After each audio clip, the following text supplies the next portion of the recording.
obviously what I really admire about what we do is the ability for someone to pick up the phone 24/7 to have a conversation with us. And that occurred over the weekend where, a client of ours, new contract, moved countries, and some issues faced then in terms of their ability to repatriate funds. It's probably a good idea just to give an understanding of what took place there. Yeah, definitely. So I was introduced to a new player a couple of weeks ago, and we had a chat yesterday, actually, on the public holiday, just before I headed out to the swimming parks. He's given me a call. He's left the A-League, gone to Malaysia. Now, very quick turnaround. He said, I didn't have time really to plan anything. And I found this with talking to players over the past couple of years is when a deal appears, it can be 48 hours, a week, and they've moved country, they've signed their documents, they just want to play. Then there's obviously a lot of things that can happen. You'd like to preempt them, but it's not always possible. So now it's like, all right, now we start to backtrack and say, all right, how are you getting paid? Where are you getting paid? How are you getting your money home? What's your tax situation? And as we said, we're not tax advisors. We've got an arm of people that can help with that. But what was really interesting on this one was, so he signed a contract in US dollars. So he's an Aussie, gone to Malaysia. His contract is in US dollars. But inside that contract, there's a conversion from US dollars to Malaysian Ringgit. So he's getting paid in the local currency. Now, the issue you face there is you've got two conversions to get that money home. So first, you're getting paid, and I'll just use round figures. So just say it's 10,000 US a month. You've got a conversion from US to Ringgit, and then you've got a conversion from Ringgit back to Australian dollars when you want to move it home.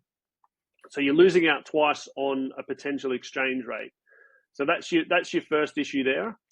The second one is the Malaysian Ringgit figure that is on his contract was at 4. So it was at a straight US to Ringgit was 4. So 4 Ringgit to 1 US dollar. So that 10,000 a month, for instance, is just say 40,000 Ringgit. Now the other issue there, or the second part of looking into that, is the current rate's around 423, which is about 5% higher. So he's missing out on 5% there because it's an agreed Ringgit rate. But over the past 6 months, the rate sort of sat around 4.6, which is about 15% of a difference between what he's going to be getting now to what he's potentially missing out on. So a couple of things to look at there. One is, can he get paid in US dollars? That's first and foremost. And we had that conversation. He's going back to the club to see if there's any way he can get paid in US dollars. We'll supply a US dollar account for him to get paid into and receive his funds. And that just negates a couple of things. One, the exchange rate risk of having two conversions. But secondly, he's collecting in US dollars, and it's going to be easier to move home at a better rate. And he's not missing out on this percentage potentially of where he's signed at the Ringgit. So looking at those round figures at 10 grand a month, just say, which is not what he's on, but a round figure, that's roughly 1,500 per month at 5% that he's missing out or potentially missing out on, which over a 12-month period can add up to $15,000 to $18,000 that's just sort of being missed. And as we said, it's something that can happen so quickly that there's not much you can do about it. And as a player, you just want to sign a contract, obviously, get something on paper, get yourself back training and playing, and then sort of deal with it after.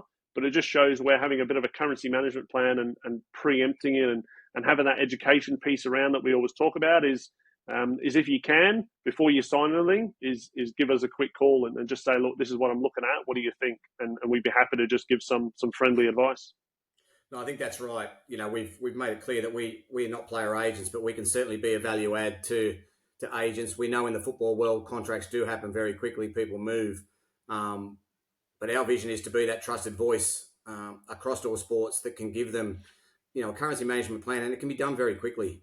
We can trend analyze, we can have a look at their situation, and we can make some judgment calls for them relatively quickly to support them moving forward so that they don't have to backtrack. They don't have to worry about that part of it because, as you well know, mate, players worry about playing football. But then understanding the financial implication of that, especially when things are happening rather quickly, is where we really add that value across all codes.